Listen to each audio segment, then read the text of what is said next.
For removable drains, begin by sweeping up any trash. Wearing disposable gloves, use a screwdriver to remove the drain cover.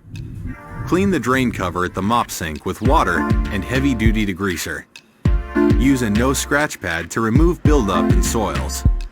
Rinse with hot water and spray with sanitizer solution. Then let it air dry. Spray heavy-duty degreaser around and into the drain and scrub with the no-scratch pad. Spray degreaser in the drain pipe and push the drain brush into the pipe as far as it will go and scrub. Repeat this process until the drain pipe is clean. Pour hot water into the drain, followed by sanitizer solution. Replace the drain cover and squeegee. Discard the no-scratch pad after use. Clean the drain pipe brush at the mop sink using floor cleaner.